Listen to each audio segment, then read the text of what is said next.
Southeast Asia represents an idea more than a place for many foreigners. It is imagined as an escape from pressure, cost, social expectations, or personal disappointment. Warm weather, affordable living, friendly faces, and a slower rhythm of life are often presented as proof that happiness can be relocated. But what many people discover, sometimes painfully late, is that moving abroad does not remove the need for structure, discipline, or purpose. It only removes familiar scaffolding. When that scaffolding disappears, whatever was unstable before becomes exposed. The dream does not collapse suddenly. It fades quietly, replaced by confusion, frustration, and eventually resentment, often directed at the very place that once felt like salvation. Reason 1. Confusing a vacation feeling with a real life. Many foreigners fail because they mistake the emotional state of being on holiday for a sustainable way of living. A vacation suspends responsibility. It encourages consumption without consequence and novelty without commitment. Life, however, is repetitive by nature. It requires routine, planning, and emotional resilience. When the novelty of Southeast Asia wears off, when daily life replaces constant discovery, some foreigners experience a kind of emotional withdrawal. The place feels smaller, noisier, more complicated. Nothing has objectively changed, yet perception shifts.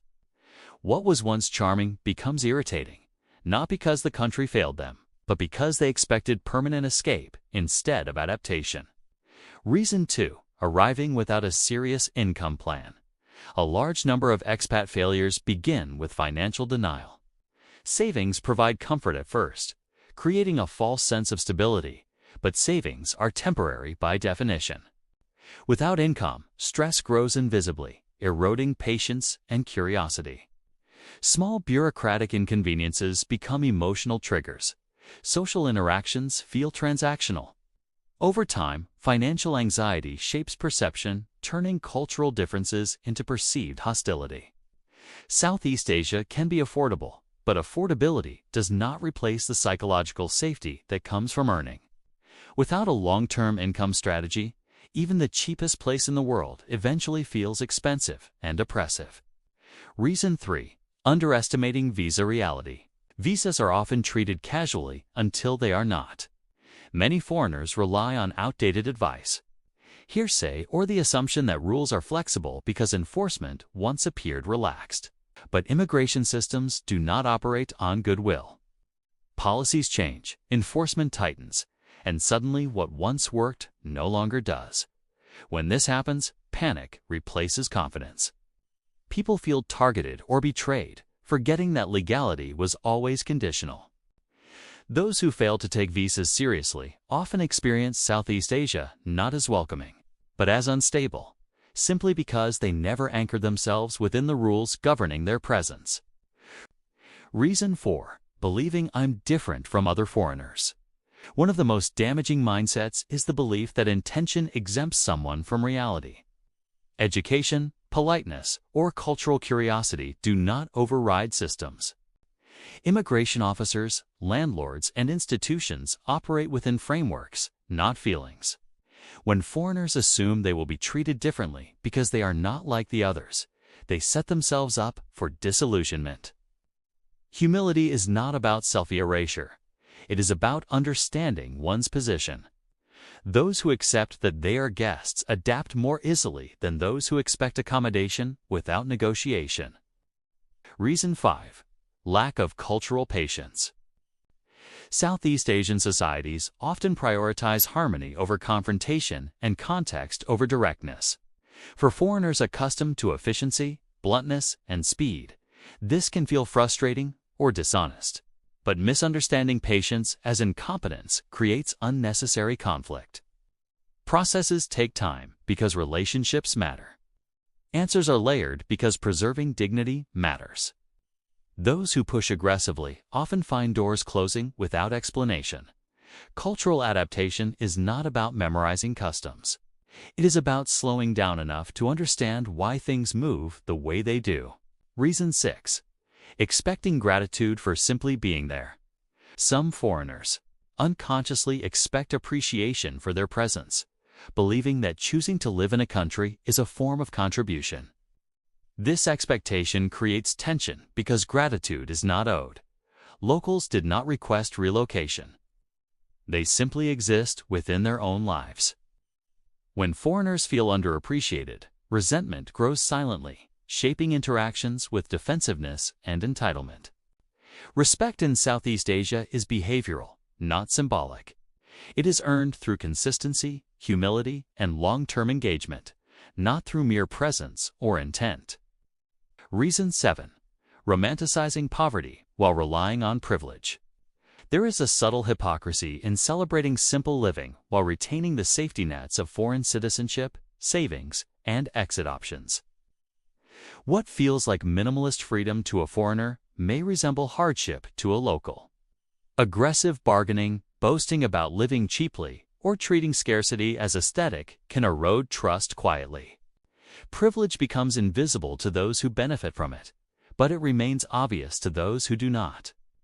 When awareness disappears, so does respect, and relationships remain shallow. Reason 8. Using dating as an emotional crutch. For some foreigners, romantic relationships become the primary source of stability, validation, and identity abroad. Dating fills emotional gaps left by disconnection, uncertainty, or lack of purpose. But when relationships serve as emotional infrastructure, their collapse destabilizes everything. Breakups then feel existential rather than personal. Instead of processing loss internally, some project blame outward, associating personal pain with the country itself. Geography did not cause the failure, dependency did. Reason 9. Confusing freedom with self-destruction. The absence of strict social expectations can feel liberating, but without discipline, freedom becomes erosion. Cheap alcohol, nightlife, and loose routines slowly dissolve structure. Days blur, productivity declines, and motivation weakens.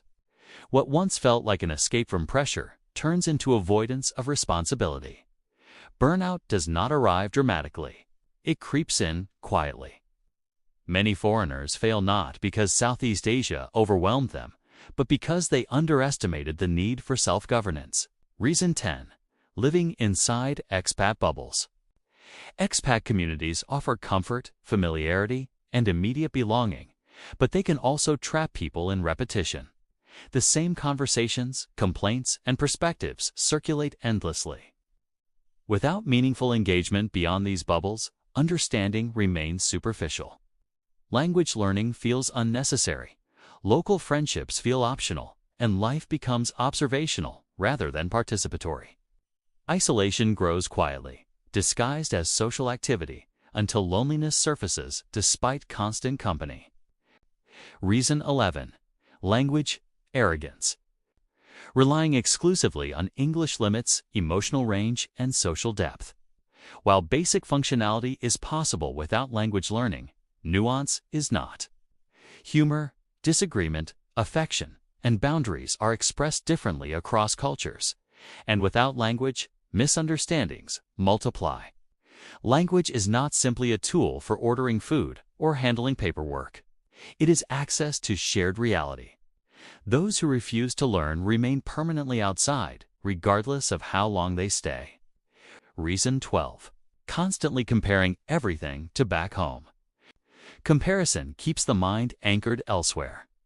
When every inconvenience is measured against another country, resentment grows. The decision to move abroad inherently involves accepting difference, not resisting it. Those who continuously judge systems through external standards never settle psychologically. They exist physically in one place while emotionally residing in another. Southeast Asia becomes a backdrop rather than a home, and dissatisfaction follows naturally. Reason 13. Losing identity without structure. Abroad, titles dissolve and social hierarchies reset. Many foreigners discover that their identity was externally reinforced by roles they no longer occupy. Without internal grounding, invisibility feels unsettling. Some attempt to reclaim status through money, relationships, or comparison, while others retreat inward. Those who succeed rebuild identity deliberately, independent of recognition. Those who do not feel unmoored. Reason 14. Running away instead of moving forward. Moving abroad to escape unresolved problems rarely works. Debt, shame, broken relationships, or personal failure do not disappear with distance. They resurface in quieter ways. When external distractions fade, internal conflicts remain. Without confrontation, disappointment deepens, and the country becomes an easy target for frustration that was never geographical. Reason 15. Blaming the country for personal collapse. The final stage of expat failure is externalization. When money dries up, visas expire, or relationships fail, blame shifts outward. The country is labeled corrupt, unfair, or overrated, yet millions thrive under the same conditions. The difference lies not in the environment, but in preparation, adaptability, and self-awareness. Blame provides comfort, but it offers no solutions. In conclusion, Southeast Asia is a mirror. Southeast Asia does not transform people, it amplifies them. It exposes discipline or chaos, humility or arrogance, curiosity or entitlement. For those who arrive prepared, grounded, and open, it can be a place of growth and peace. For those seeking escape without responsibility, it becomes a slow unraveling. The place itself remains neutral. The outcome reflects the individual. If you are considering the expat life, resist romantic narratives. Prepare financially, emotionally, and legally. Learn before judging. Adapt before complaining. And remember that freedom without structure is not liberation. It is simply chaos with better weather. If this video resonated with you, if it reflected experiences you've lived or questions you're still asking, take a moment to support the channel. Subscribing helps keep these long-form, honest conversations alive. And liking the video signals that this kind of content still has a place in a world full of shortcuts and noise. Sharing it with someone who's dreaming of the expat life or already living it might help them prepare with clearer eyes and fewer illusions. These conversations matter most when they travel beyond one screen, and your engagement helps make that possible.